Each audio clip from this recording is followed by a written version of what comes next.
takes power? What happens when she won't back down? What happens when a woman takes power?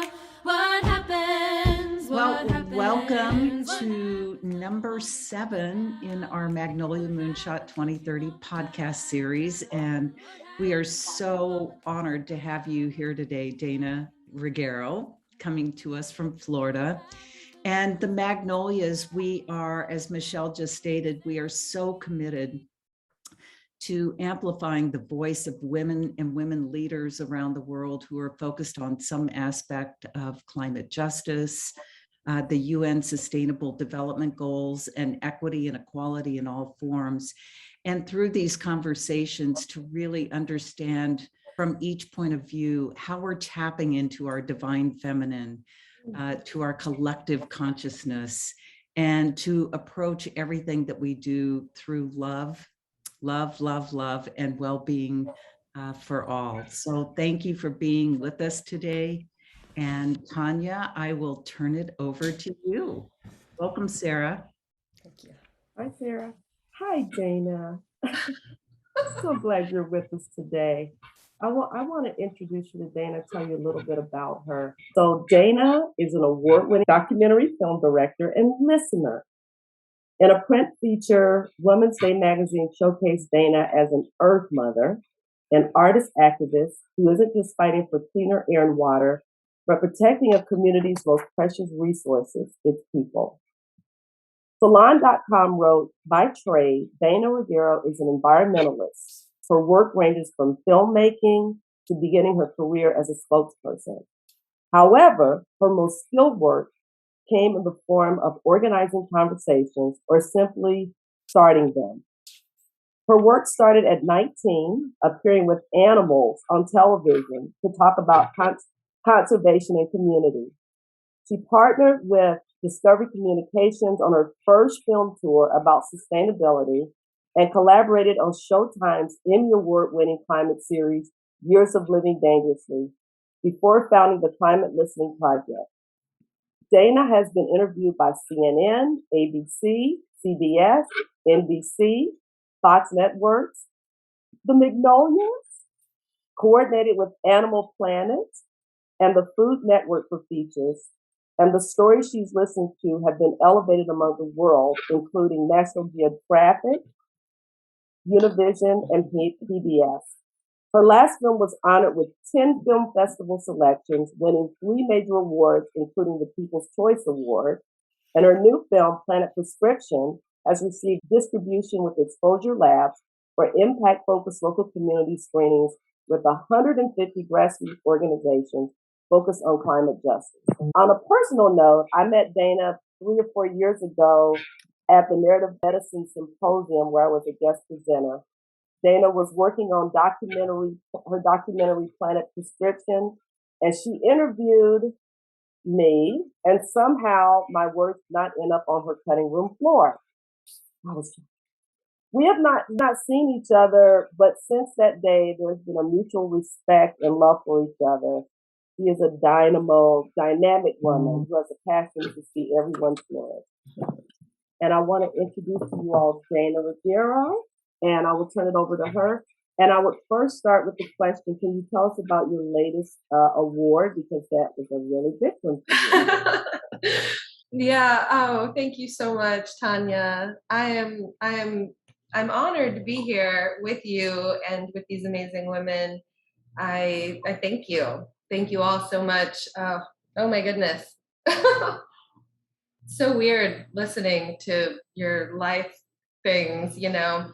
Yes, I'm so excited. I've been working with Patagonia on my legacy and thinking about what all of the work means to me and to the people that I've listened to and to the communities where we filmed, you know, the communities that the work is happening in. And so I have been revisiting some of the stories that I've listened to, and so I submitted a film that is one of my first films. It's called The Story We Want, and And so it is about women across America that are fighting back. I traveled to 8 states and I released these stories about women that are fighting back and winning against fossil fuel extraction in their communities. And so one story about Tracy Brown Edwards and Carolyn Armijo in North Carolina, who were fighting against the coal ash in their communities, working together, bringing everybody together. And so 5 years later, they have won, and they won. And Duke Energy has to clean up the coal ash in everybody's backyards, and also, you know, the story of them all working together and winning is so beautiful because of the people that have been lost along the way, and the the impacts to the climate, the water and the air that will go on in these communities. That these things take so much time, and so a lot of people ask me, what's happening now with these people and where are they now? What are the updates? And so I am also making a short little video series on TikTok that will show these updates of where these people are now, 5 years later, 4 years, 6 years, however long. And so it's part of this legacy project. I'll release these on TikTok, but I submitted it to this amazing award that is called the My Hero Project. And we won, and we're a finalist for this huge award. And then also I've been recognized, and this is called the Don Eldon Activist Award. And Don Eldon was a filmmaker that was killed, and this legacy award has been created in his name. And so there's that too that I'll find out soon. But just being like accepted and sort of getting that a finalist is winning. And so I'm really excited that these stories are continuing to be heard. So, Dana, can you talk about, because you call yourself a listener, and can you talk about the importance of being a listener in stories and the climate, and just give a little talk about that, being a listener? Yeah, the work that you all are doing through this project, this is a listening project, and I'm so grateful that you all are doing this, because some of these big ideas with like the sustainable development goals, or some of the big science and the big data around climate change and the UN Paris goals, this is big information. This is a lot, right? And it's all of these intersections around the things that we care about, the things that we need, whether it's health, transportation, housing, access, food. All of these things are all these other categories, right? But climate change impacts all of them. And racial justice is impacted by all of them. And so there's all of these like overlapping layers to survival, right? And what adaptation means. For some people, you ask, what does adaptation mean? And it could mean, well, we need more clean energy, right? But then I'm talking with the local community where their community and the housing development has been created with one road in and one road out only. And to them, adaptation means survival if a fire is coming or a storm is coming, or, everybody's looking at things differently, and we're all having these very different conversations. And so I think, too, listening for me isn't just about listening at the intersections and listening to moms who are caring about this issue now because they have children, or faith leaders who care about this issue because they care for creation. Everybody is coming at everything from a different angle, but we also are dealing with our daily survival and our daily struggles, and we're all thinking these thoughts that we don't share usually. And how many of us really feel listened to, really truly listened to in our day-to-day lives? So I just wanted to give this opportunity for myself to really stop talking and to sit with people and just provide somebody to listen and allow people to be their whole selves, just to share their truth. And so that's what it is. I don't go into the film work with a list of questions. I go in, I listen, we follow the story, we see how we can help. And instead of trying to create a film or create a story based on what I want the story to be, I just go in, I listen, and we find out what we hear, and we share those stories, the truth from the local folks. And so it might be a Republican congressman that I'm listening to one day, a farmer in Georgia that made the switch from conventional agriculture to sustainable agriculture, or a mom in California that's fighting a huge oil and gas in their backyard. I mean, but we're all still human, and I think the listening is where you guys are bridging that gap of all this big information and leading with heart and leading with love. And the listening is where we meet on that, I think. Does anyone have any questions for Dayna? I really want to make this kind of an organic conversation, and if anyone has questions for her, would be great. Yes, Sophie? I do. Oh, Dayna, did you say you're sharing Dan's story, Dan Eldon? I'm not. No, I just have won his award in his honor. Okay. I don't know if his story has been made into a film, but I imagine that there Oh, is. it has, but not. Yeah, it didn't really get out there. I know Kathy. I know his mom, Kathy Eldon. Yeah. That's who is going to decide whether or not I win this award. Yeah. Which doesn't matter, but she's doing this in partnership with the My Hero Project in this legacy, in this, so I'm honored. What an amazing listener he was. Yeah. Thank you. Thank you. Oh, Dayna, oh my gosh. Before we started, you were talking about systems. What are systems? You are living, breathing proof of how you do it. When you talked about listening at the intersections, that is exactly where we started. And you've actually used some of the language that we did. How do we begin to bridge these divides? The ecological divide, people are so polarized on that, the socioeconomic divide, and how these two are intersected. And then the spiritual divide. That is where we actually started. And we were talking last month about how we live in the gap, of achieving these goals. When we have so much work ahead of us, how do we as women step in and live and lead in these gaps? And I'm just wondering if you could say a little bit more about what you've experienced and from your own perspective. Yeah. Oh my gosh. Well, thank you. That's, such a good question, because I think of it as living in the moment, really, and recognizing where we are now. And this is something when I'm coaching big organizations, even through their storytelling visions or whatever. I mean, we have often huge goals, but I've been listening now for 20 years to folks like our elders who have been fighting for 50, 60 years, and I think listening to the grandmothers and the elders and helps us get perspective on the difference between the way that the divine feminine is and the way the masculine is. And the way the masculine is, maybe we're all going to fight for survival today and right now, and maybe we'll eat. Great. And that's all cool. Thanks, guys.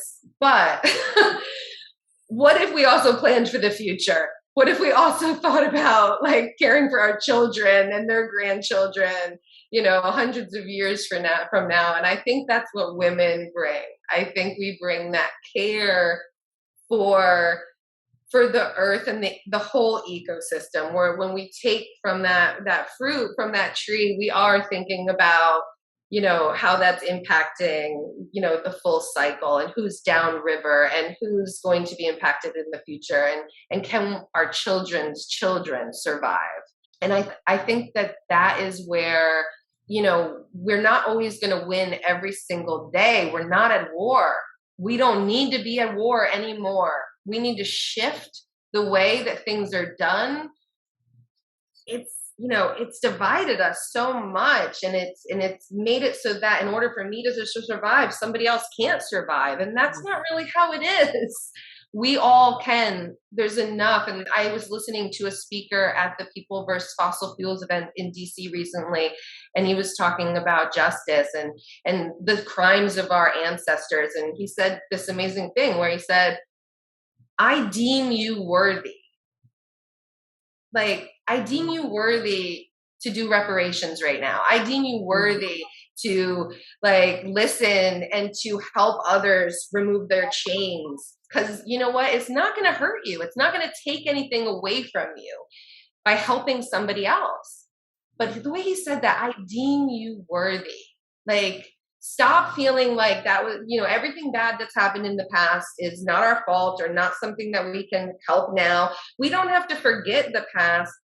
We don't have to live in the past either. We don't have to lose every day or win every day, but we can vision a future where we are looking at the bigger wins. We're looking at the daily, the small little wins, and we're bringing all of those together in a way that helps all of us, that is leading with love, that's leading with heart, that's leading with listening, and that's lifting up everyone. Because what if everyone really, like, I'm seeing it on TikTok now, when we let the singers sing and we let the artists make their art and we let the people talk and share their stories, it's beautiful.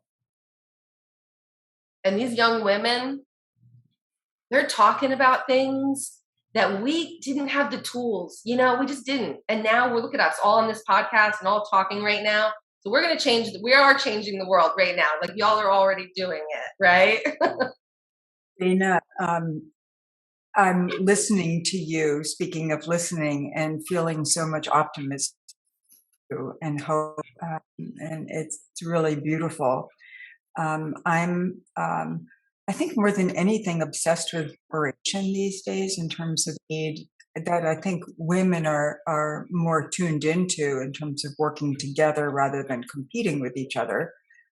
But although I consider myself a stubborn optimist, I have some dark night days in terms of my worry that, you know, can civilization get its act together in this little window that we have?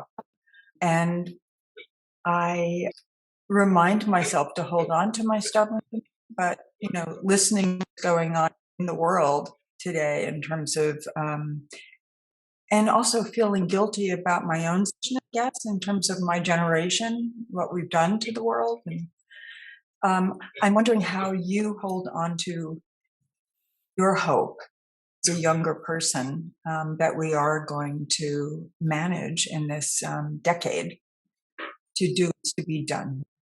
Well, I like to think of it as like there are people who, you know, like I'm friends with, who don't know who their ancestors are because they were brought here. They don't know their history. They're living in the present moment a lot of times in a different way that I am, or their ancestors had fought through some really bad things and bad experiences. And think about everything we've lived through, even in COVID, and the way people are going to talk about how strong we were, you know, like we are surviving, we are thriving, we are living just like other women have through these generations. When they didn't have the resources that they needed, we still don't. We're still fighting. Like we're not, like nobody, you know, nobody's sitting around anywhere in this world saying, wow, we've really achieved equality for women, or we really are now giving women all the resources that they need to, you know, or we're even investing in communities in the right way. Like the shift hasn't happened, and that's why we can't be optimistic. That's why we have to stay in the moment and keep fighting, because, you know, like I think the numbers still are like, it's like 20% of all media, all the news we receive, everything that, you know, everything we're looking at is only 20% is not created by white men. So even like the information that we're still receiving, the way that the world is still run is still very much not shifted. Where the money is, it's not shifted. Like, so we are living in a time where we're shifting. So we're just in this moment, we're in the moment, just like our mothers were when my mother sat down in school in that day and with all her friends and said, we're not getting up unless we're allowed to wear pants. You know what I mean? Like, yeah, but she was optimistic. But yeah, like these women. So when I talk to people, when I listen to people who this past year were fighting for justice in their communities and who are living in Cancer Alley or are fighting every single day in way worse things than I am, but they're optimistic, that's where I think the listening helps us, is because when we're able to remove those chains, or we're able to just listen to somebody, or we're able to just like, share our story in a way that's an honest way. We're helping others, and that's how we, like, every day just keep going, like just keep showing up and just keep trying, just like the grandmothers did. We have to just keep doing it, and it sucks. Dayna, I think you just created a new bumper sticker, at least in my mind. Shift happens.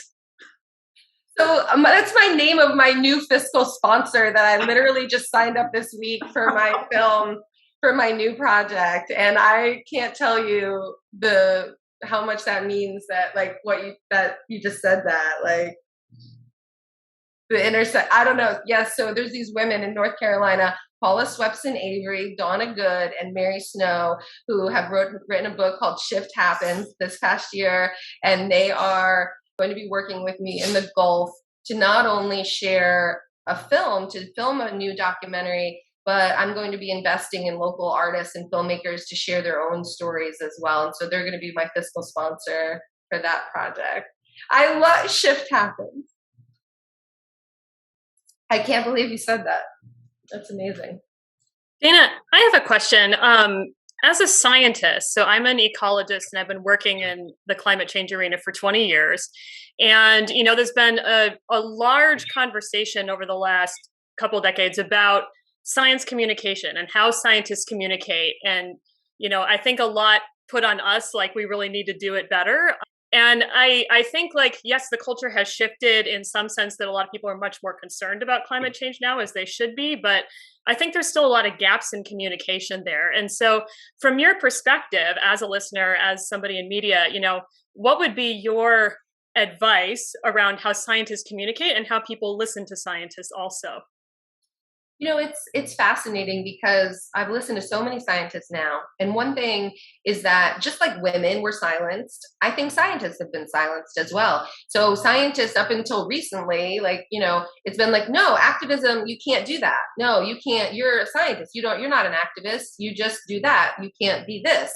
But I think I'm seeing more and more people on Twitter and in the entire, science world, starting to be more activists, right? To share at least their voices and to say, this is me, this is my voice, and that's my work over there. But because of the intersections that so many people are working in the world, that they are then like fighting for that work to be listened to as well, it's a fascinating thing. So I fully support the freedom of speech of scientists, first of all, to be able to share whatever they want as human beings, just like the rest of us.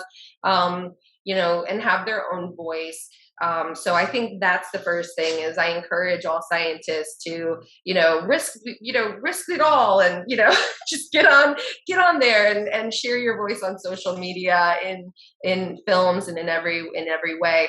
So I work with scientists in a couple of different ways. For example, on the Wood Thrush Connection, my film Following a Bird to Belize, connecting people across borders, I'm working with scientists on the research and the GPS mapping, and we're finding interesting ways to tell a story by using the science and the data to then connect people around the world, right? I'm working with a soil scientist named Laura Lennick, who works with farmers and wrote a book called Resilient Agriculture, where she listened and shared stories from farmers who made the switch from conventional to sustainable agriculture, people who had been farming on the same land for more than 30 years, people who didn't even want to say the words climate change when she started listening to them, but were willing to talk about the weather. and the ways the weather has changed through those 30 years. So meeting people where they are as well, in the work. But I think that I'm seeing more and more scientists like Catherine Hayhoe is somebody that I've worked with in the past. She was in Years of Living Dangerously. She went on to create a video series and continues to share stories and the importance of everybody in the world being the voice, the scientists to share the science. And that is important, but we don't need to lean all the way on you. We also need those faith leaders to share their voice. We need the people in transportation and those people to share their voice. We need everybody across the board to then kind of come together. But the science is the base, right? And I think there's a weird thing that we've seen for so long where it was something like, well, 97% of scientists agree. And it's the most, it just for some reason. And so I hear that so much. Well, only 98, and it's like really fascinating. And I think when people think of science, they don't realize there is the soil science. There's the science of our oceans. There's the science of botany, and every single piece that is where people are learning. And it's not just the climate science, right? That is the interweaving through all the other scientists. So I think the science is important because we need all of these individual scientists, just like Tanya and I made this film about health professionals and the way that they're seeing everything, whether a pulmonologist is seeing one thing over here, they need to be communicating with the dermatologist, right? And this scientist, this doctor and that health professional and the therapist and the social worker, so that we can connect the dots. I think the same thing is what we need with the science community, that it's not just the climate scientists, but it's the botanists. It's every single scientist along the way helping to share these, factual information, but also sharing their own personal, this is what I'm seeing now. Yes, I haven't done the full research on it, but it looks crazy out here right now. Look at this, So we need to hear from you guys as human beings, and it doesn't all fall on you. But we do need you to be activists as well. We need you writing letters to Congress. We need you to be the voices that are fighting, and being there with our thought leaders, and also running for office as well. I think we need more scientists and people that understand all of these things, that are our politicians, our leaders on some of this stuff. So there's a lot of different ways to get in.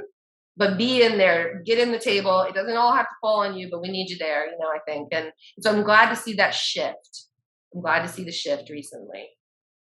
Dayna, can you talk a little bit about Planet Prescription and just share, there's just so many stories, and just in Planet Prescription, you really did weave together climate and racial injustice and health issues. You really intersected those. Can you share about that and just a personal story, something that really touched you when you did the filming of that documentary?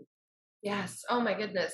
So I traveled filming doctors, nurses, health professionals from all backgrounds, therapists, social workers, pulmonologists, pediatricians, immunologists, tried to meet with as many people from as many different backgrounds in the health field as possible. And so I had a very short time with some of these folks where we were going in. This was right before COVID, and the climate crisis, has been happening. So we were listening to that initially, but the way that it kept coming up in the conversations with the doctors was about this unconnected pandemic. And so people keep bringing up that it's this epidemic, it's that epidemic, it's the impacts from a hurricane bringing new allergens into an area that we never saw before. It's, new insects, it's heat stroke, and, it's diseases from sea level rise bringing, fecal matter into cities. The layers and levels of the impacts of health from climate, from the air pollution and climate crisis are extreme, because you also have this climate and air pollution loop. And so that's where I'm trying to connect the dots. I'm not saying it's climate change. I'm not saying over here that it's air pollution, and these are separate things. Here we are at the intersection, right? So it's the air pollution and climate crisis loop. When the air pollution days are worse, If the doctors are not paying attention to that, they don't know that they're seeing all these increased in asthma cases. Why are so many children in the emergency room? And up until recently, these conversations were not happening. It's just you treat the pathology. So Laura Hope Gill, this amazing woman who we work with, who is studying with doctors and health professionals, narrative healthcare, bringing together people around sharing stories. And this is how doctors and nurses and folks started to kind of connect the dots on climate change impacts and air pollution impacts, was just sharing these stories, usually in journals, and the ways that they share information in grand rounds and, going where they are. So we traveled to a grand rounds. We went to Laura Hope Gill's narrative healthcare conference with health professionals coming together. And we went to big, huge hospitals. We went to a little tiny doctor's office in a mini mall in a suburb. We went, to Atlanta. We went to rural areas. We went to meet with a school nurse, and all of these different people are seeing different things. They're starting to talk about it. The health community is starting to come together around it. And it's the way it is what the conversation continues into this, as it does from science or into the sustainable development goals or whatever. It's about the intersections. So if you take a map and you lay down the worst air pollution areas, you are going to lay down right on top of that, and it's going to match the ways we have done injustice to our Black, Brown, and Indigenous communities. It's going to just fold right on over that, And then what you're going to do is you can lay a map right over that of the areas that are most impacted by COVID. And it's because the way that air pollution makes hot days worse, or, the ways that the way that pollution and climate change, like if you have a really, a hurricane come through, it's going to impact the ways that, the water, everything is all together, right? And it's the same, it's the same with that as well. We need to be paying attention to how COVID is impacting communities where children and people are already suffering lung damage because of the pollution that's in their neighborhood, right? These people are also experiencing some of the worst effects of climate change as well. So it's just a horrible tragedy.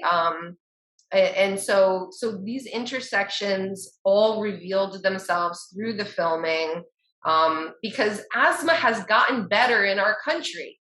We figured it out. We were like, oh, this is asthma. We know what asthma is now. Let's fix that. But asthma has not gotten better in our Black communities in cities like Atlanta. It's not. It's gotten probably worse, So we see it. We know it to be true.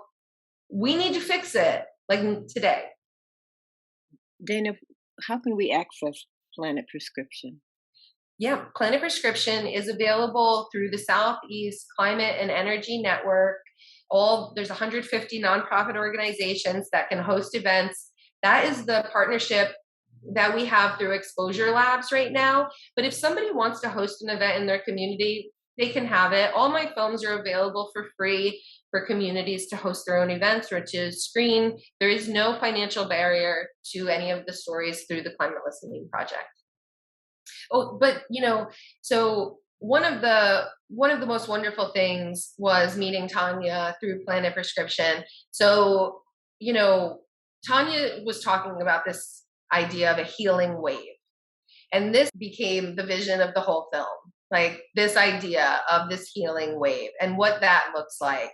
And so even through the film, in presenting this idea of narrative healthcare as a solution, because the reality is that the reason why narrative healthcare actually got started, it wasn't to connect stories, for communities. It was to help the health professionals.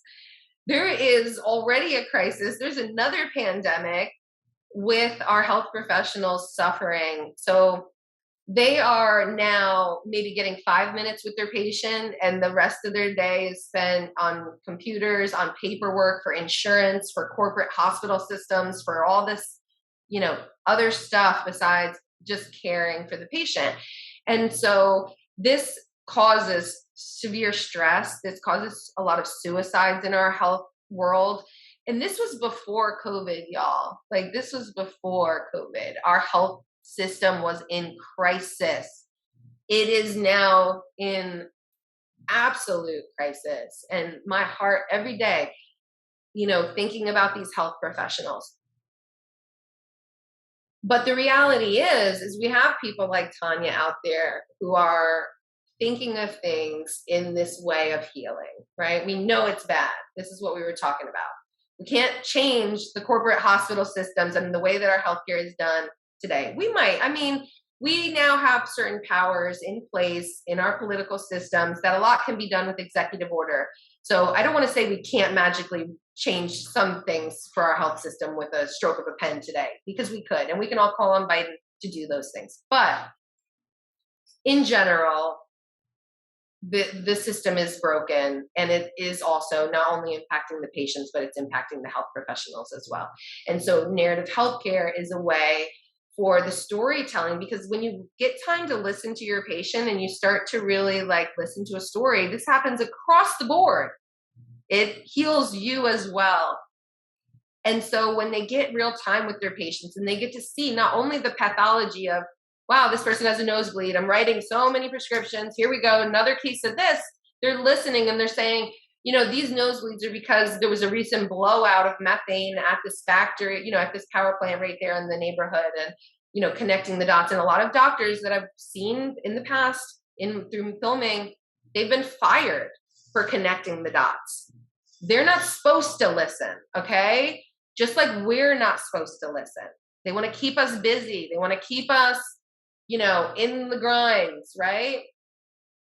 But Tanya brings no to that. No, no, we're going to stop and we're going to listen and we are going to heal. And when you listen to somebody's story, they're more likely to listen. They're more likely to listen, and on and on and on. They're more likely to be able to heal. We can't heal others unless we're healed, right? So just the listening, just being present, it creates a healing wave. And so that's what the film became about, and narrative healthcare as a solution for the healthcare industry to create a healing wave. And that could then connect the dots and create a ripple, as Tanya says, of a healing wave that could heal us all. Dayna has it's so funny to me. I said one thing and I'm like, I'm in a film. It was so fun. I got so tickled. And a shout out to Laura Hope Gill. She is, I received my master's degree from Lenore Ryan, and the master's was in narrative storytelling. Narrative healthcare is what she called it, but it's since evolved into just, we need to learn how to listen to one another and learn to be active listeners in each other's lives. So I want to give a shout out to her. Oh, I could stay on forever with you, Dayna. So you have engaged so many people in so many places around the world. And I assume that you have engaged, I'll just call them non-believers. And in your experience, how do you begin to engage them in a conversation between yes or no? So, folks, there are some people that we've lost. There's some people we're going to have to let go, okay? And it's hard, and it's really sad, and it's really unfortunate. But we have seen in this time a political leader similar to a Hitler style, Charles Manson. People are brainwashed right now, and we're going to have to let some folks go, okay? It is not our job to convince these people to believe anything.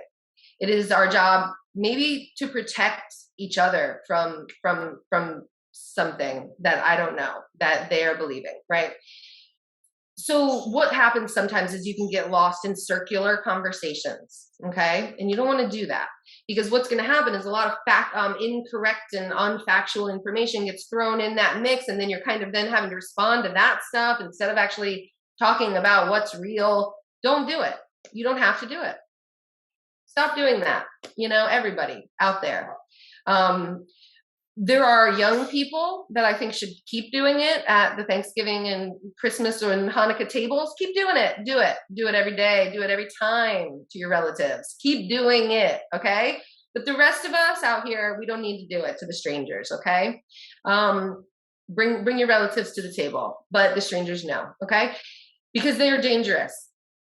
Now, there are the other folks, okay? There's the corporate folks that are trying to make money off of others' suffering.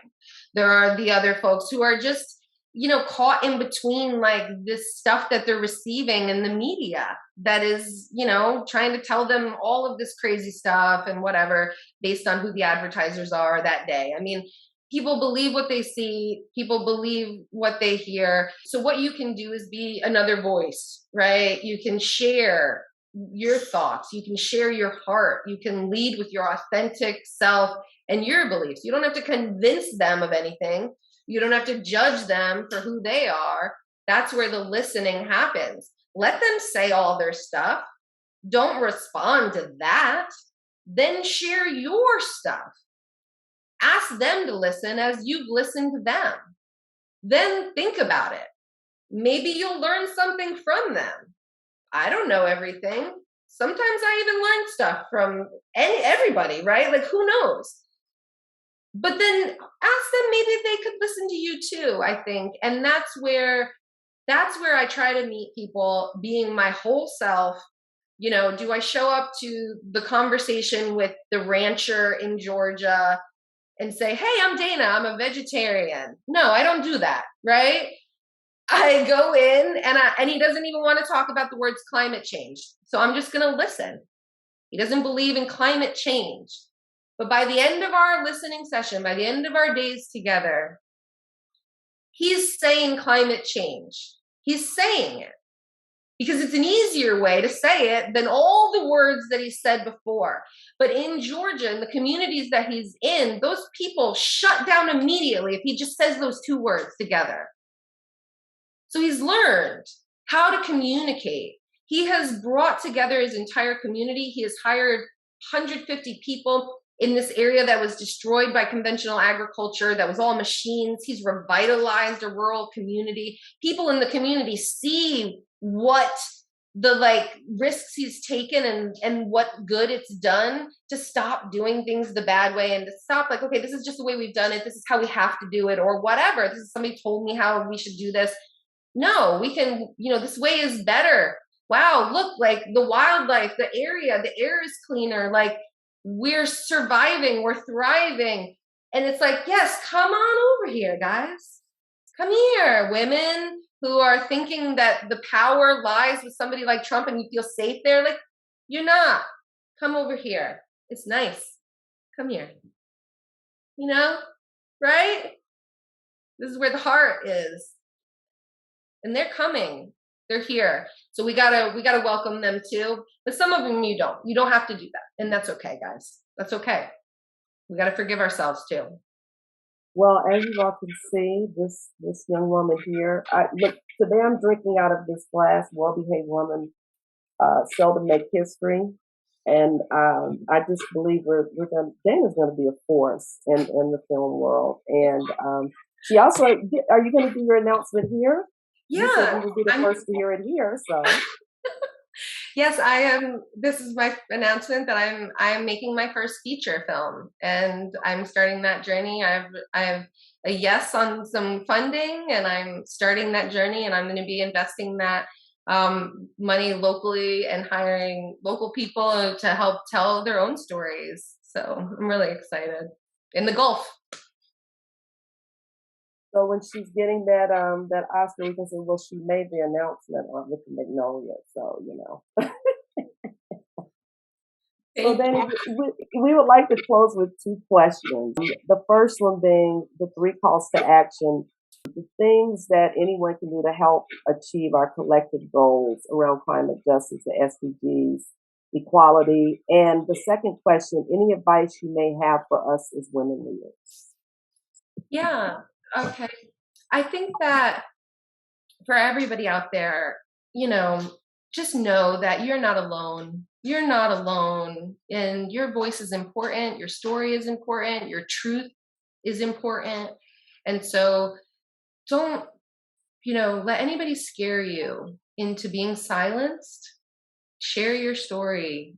So that's the most important thing that we can all do, is to share our stories, to share our truths. Second thing you can do is just listen to somebody else's story. So be a listener for somebody.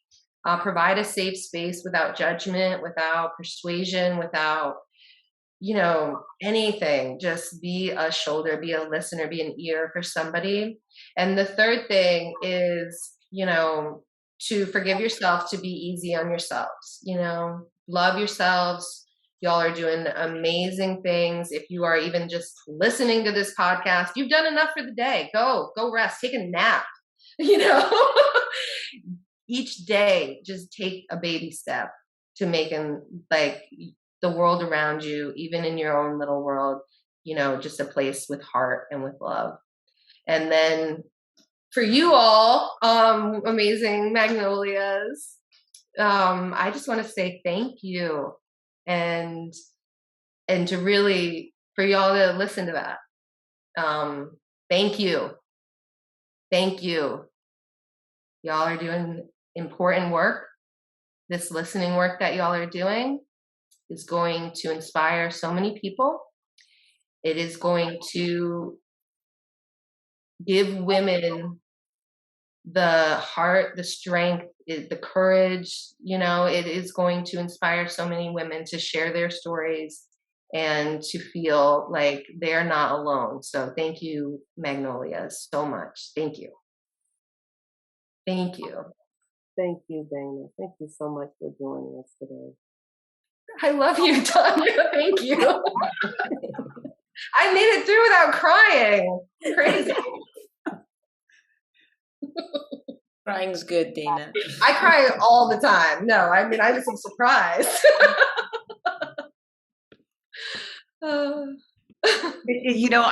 I have to share this. I just started reading a book by Elizabeth Lesser called Cassandra Speaks.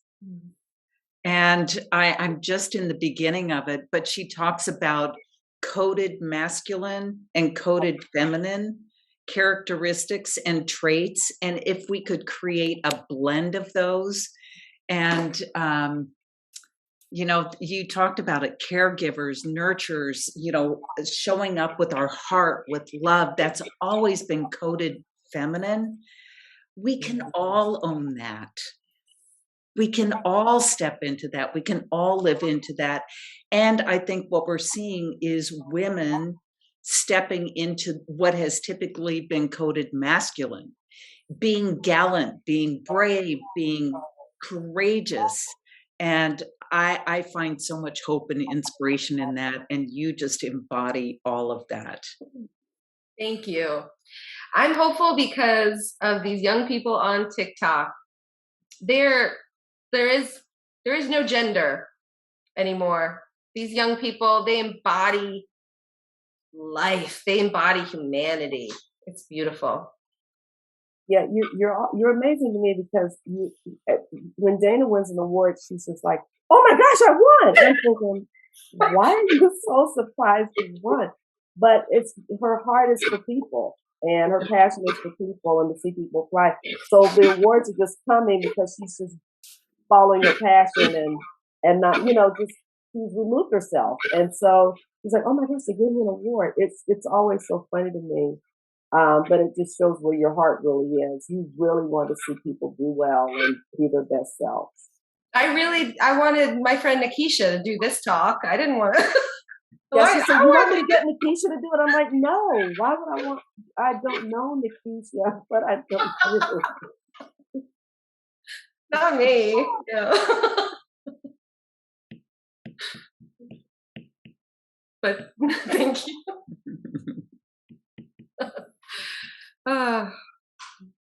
Thank you so much. Yeah, Dayna, thank you so much. And we want to support you in any way we can, create any tailwind for your work that we can, and make any connections to other amazing women that we've been engaging.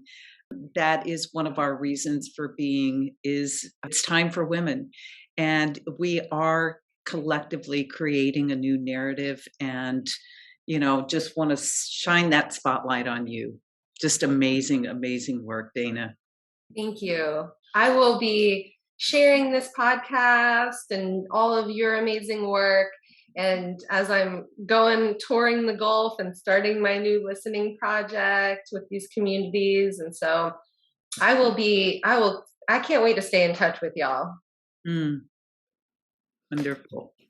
I also just want to say, Dayna, your focus on listening in terms of what we do and what we're bringing brought a lot of clarity for me for what we as Magnolias are trying to do. So thank you. That was really eye-opening for me. Yeah, I just want to say you're very inspiring, and that is something we all need right now. So I deeply appreciate everything you said.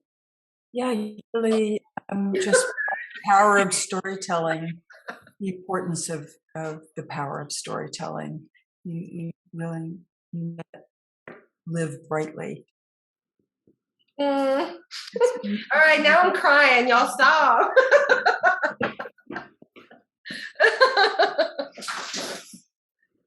So, Dayna, I do have a question about this announcement about your film. In terms of, like, do you have a focus? And like, is it on climate or healthcare workers, or you're listening in the Gulf? But what are you hoping to listen to, or if there's a theme to that? Yeah, basically, I'm going to share the stories of not only the extraction, the culture of devastation that's happened there, and in real time following the stories as like, we're still in hurricane season right now. And this is a feature film, so it'll be a longer process of going back again. That's what the difference kind of is, that, I'm kind of rushing when I'm making my shorts, and you have, you're getting something out. But this, I'm gonna take a couple years. Who knows? People make films for a decade sometime. I mean, but I want to go back and listen and follow up with the communities again and again. But the way that this one will be kind of set up is that I want to not only show the sad stories, but I want to show the hopeful stories. I want to show the culture there. And the culture is the art and the music and the beautiful landscapes. I mean, the Gulf is a gorgeous place, and it's a place we all travel to New Orleans and the beaches and the Gulf. And I mean, but this is also where the border is. This is also where solutions like SpaceX and Elon Musk's whole big thing are being built on Native American communities. This is where former slaves were given land generations ago that now they're trying to take for fossil fuel infrastructure. There's a lot of intersections that happen on the Gulf where these maps, once again, overlay of climate change is hitting this area with sea level rise and flooding and heat. And I mean, just again and again and again, all these things worsening so much in recent years. But this is one of the areas that racial injustice has just been, I mean, it's horrible. And so they want to build now 20 new fracked gas export facilities. So what we're doing is we've been fighting and we've been winning. Clean energy is creating jobs. We're trying to end this era of fossil fuel extraction. We're trying to create new jobs by closing up those wells and cleaning up communities. There's so much opportunity. But they're trying to do a like flash sale, at the end of the world kind of crap. And so what they're doing is they're trying to build 20 new fracked gas export facilities along the Gulf Coast. 20 huge terminals. I mean, this is ports. These are huge things. So this is where these pipelines go. This is where these pipelines that we're fighting go to. So when they say these things like, that war on terror, we need to drill here so that we don't gotta do all whatever that kind of propaganda stuff they say is, it's fake. They're shipping all of our gas and oil overseas and making billions of dollars, not only in the sale, but in our tax subsidies that we give them to do it. What are we doing? So that's kind of like, we're literally at this moment when we are full on opportunity, we can shift the systems, right? We can change the way things are done. And they're like, okay, but quick, can we just put these 20 new frac gas facilities in here and make some billions before we stop? So, Cannot wait to see this film, Dayna. This is very cool. so I Hopefully wanted about the local corporate people. welfare, people don't really understand corporate welfare. You know, how much of our tax dollars is supporting an industry instead of renewables. It's crazy.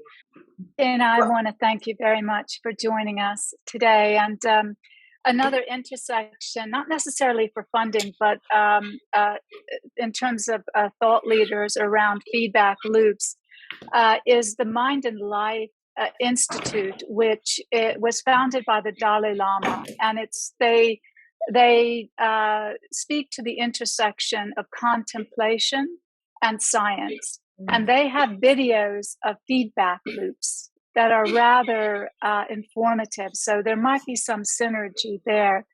But I really just want to thank you for your time here today, for your passion, for your authenticity, for the love for what you do. It brings so much sustenance to us as Magnolias. And I hope that we, in turn, can elevate what you are doing in the world. So thank you. Thank you. Thank you, Jackie. All be best friends, y'all. Yes. And just to put a timestamp on this talk about the Climate Listening Project, coming to you from Portland, Oregon, where we've just experienced the strongest storm ever recorded in the Pacific Northwest, this bomb cyclone, and we are out of power, and my computer is now almost out of power.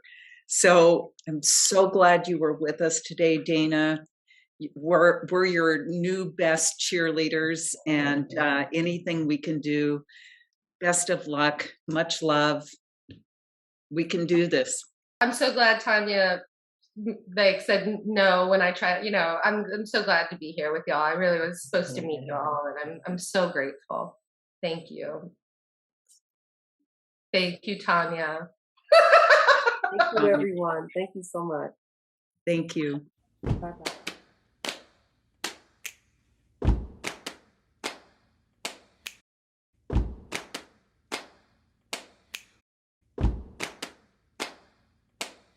What happens when a woman takes power? What happens when she won't back down? What happens when a woman takes power?